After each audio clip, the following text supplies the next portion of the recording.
problème yi commencé am manipulation commencé am ñu commencé manipuler le préfet bi nga xamante ni il doit être là pour le peuple protéger les peuples ñu manipuler le préfet ba préfet bi commencé indi ay tànk bukki parce que booy bi ñu déposé seen lettre ñu ngi ko déposé le 1er la marche devait avoir le 9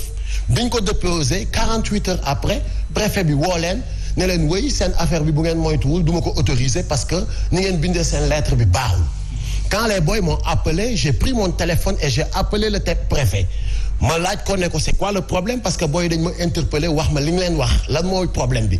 mu ne ma wéy lettre bi ni ñu ko bindee baaxul ma ne ko mais la même lettre bi ñu déposé Dakar Ziguinchor ñu autorisé marche bi moom la ñu déposé à Kaolack mu ne Dakar Kaolack n'est pas Dakar ni Ziguinchor ma ne ko je respecte mu ne ma ne ko léegi qu'est-ce qu'il faut faire mu ne ma nañ ko defaraat lii ma ak lii mooy manquement yi ma ne ko d'accord j'ai dit ça au boy yi defaraat lettre bi dem di ko déposer ji préfet bi profito ne tëj naa samay guichet boy yi woo ma wax ma ko ma ne leen taxaw leen foofu ba guichet yu ubbi ngeen déposé bi préfet bi boy yi déposé préfet bi commencé déjà di leen wax du nem di leen traité de politiciens yi ñoo nekk seen ginnaaw ñoo leen di manipuler pour ngeen yàqal le nouveau directeur général alors que tout ça c'est faux dem ba naan leen wëy pourquoi pas ngeen toog ak waa ji ngeen xool nu ngeen waxtaanee moo gën yi ngeen di def. Non c'est pas son rôle. C'est pas vraiment son rôle le préfet dañ ko indil. est-ce que dafa doon bëgg a jouer la médiation rek. pour que jubóo am seen diggante. non mais quand tu veux jouer la médiation. Tout le monde est libre de jouer la médiation. Surtout quand on est une autorité. Mais il y a une façon de jouer une médiation. Man par exemple ci cas yu bari je commence par jouer la médiation mais am na ci ay cas yoo xamante ni médiation amu fa li fa am mooy nit ñi indi nañ un problème X nii la ñu koy régler nañ ko régler noonu alors ba bi nga xamante ni veille bi li ci gën a graaw encore du loolu mais le 8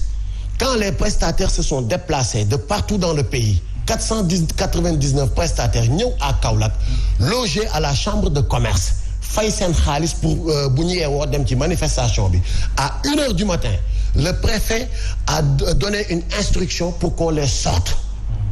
pour qu'on les foute dehors cette nuit-là les prestataires ñu ngi fanaan ci mbedd mi sous la pluie ba bët set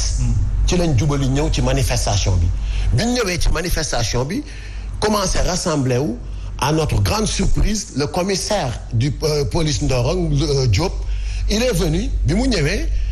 ma interpellé ko ñëw mu ne ma la marche n'est pas autorisée ma ne ko d'accord mais on va tenir un point de presse faire une déclaration mu ne d'accord dans ce cas arrière leen ba ci rond-point bi j'ai demandé aux prestataires de reculer de ne pas gêner la circulation chose qu'ils ont respecté ma wax prestataires yi ne leen pousse leen ba ci rond-point bi ñu nangu loolu dem alors bi ñu commencé def déclaration commissaire bi jógee fële avec ses éléments ñëw chargé leen ci seen kaw. alors kilifa bu ñu la déggee. mu mel ne lu ci ëpp da nga ko teg ci ginnaaw préfet bi. da nga jàpp ne dafa am lu mu séq ak le directeur général de la Sénélec. wala lan nga jàpp ba tax peut-être mu génne leen à 1h du matin mais ak li ci am lépp ci li nga xamante ne mooy demande bi ba ni mu yegsee ci refus bi. non seulement le préfet de Kaolack. du sax lu mu seq ak le directeur général de Kini mais le préfet de Kaolack c'est un militant d'APR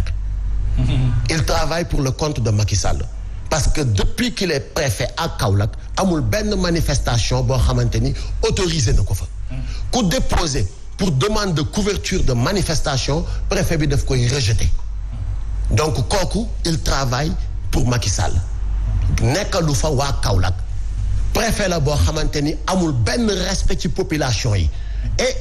nous on est prêt pour montrer wan préfet boobu que ni ko ñun ñoo ko fal ñun ñoo tax mu nekk préfet liñ koy fayee c'est le contribuable sénégalais mu koy bëgg mu koy bañ vendredi prochain on a déposé pour une marche foofu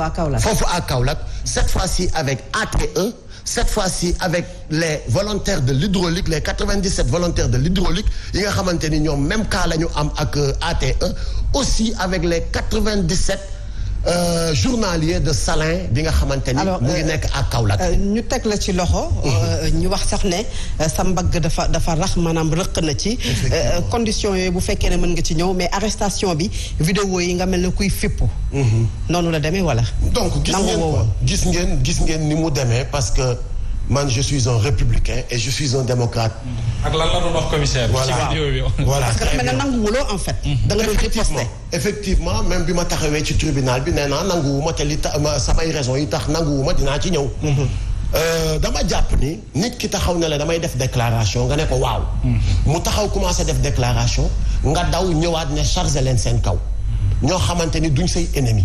ñoo xamante ni say frère ñu ngi ci. say cousin ñu ngi fi say nijaay ak say lépp a ngi ci nga ñëw ne chargé leen seen kaw ma daw ci moom ne ko nous ne sommes pas vos ennemis nous sommes vos frères arrêtez de charger sur nous donc vidéo baa ngi fi kàddu yooyu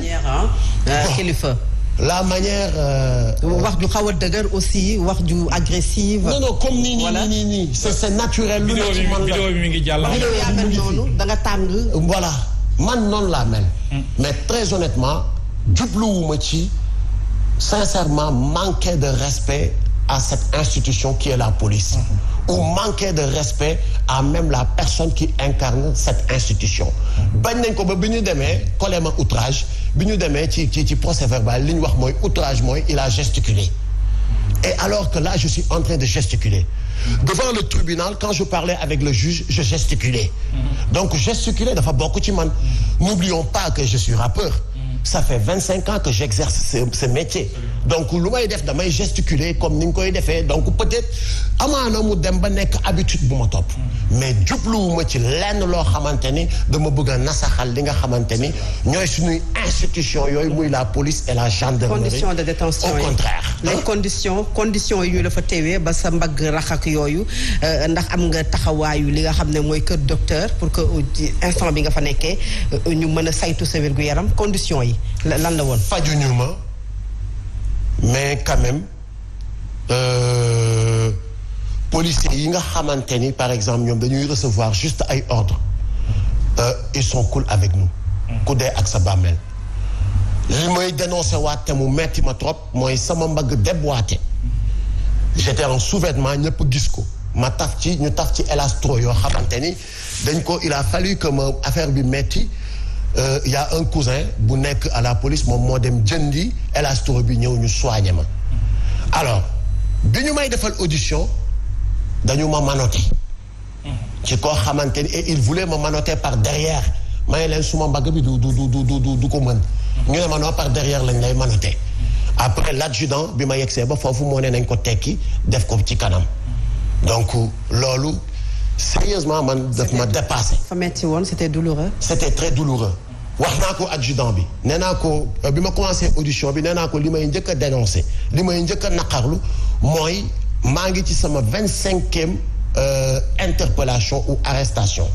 mais pour la première fois dans ma propre ville là où tout a commencé ma ñëw fii ñu may manoter di ma maltraiter alors que je suis pas un criminel ni un voleur ni un bandit foncier ni je suis juste un citoyen sénégalais à côté di ci yeneen citoyens yoo xamante ni dañu nekk di dund injustice ma taxaw ànd ak ñoom pour yuuxu injustice boobu ngeen ñëw mani militaire yi bëgg ma forcer pour dugal ma ci seen oto ma ne leen kenn du ma dugalee nii ci oto bàyyi leen ma ci sama teeyu bakkan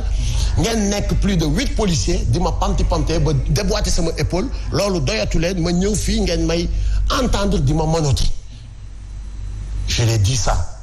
mais bon il n'y est pour rien aussi l'adjudant boo xamante ne manifestation bu ñu bañ waroon nga def forcing boo xamante ne loolu dina la ci dal kii non forcing amul tout a commencé ci bi commissaire bi ñëwee nañu la marche est interdite avant yëg ngeen ko très honnêtement ñun dañu jàpp que ni nous sommes sous un régime de déclaration de manifestation ñun loolu lañ jàpp nous avons déclaré en bonne et due forme loolu moo am ci constitution bi ba ëllëg ñu koy changer nag mais fii léegi looloon ciy nekk dinañ déclarer bu ñu déclarer dinañ dem ci lieu bi nga xamante ni foofu la ñu waxoon ni ñëw leen aar ñu pour ñu def amal suñu ndaje bi ñu bëgg a amal bu ñu ñëwee police ñëw ne mënuñ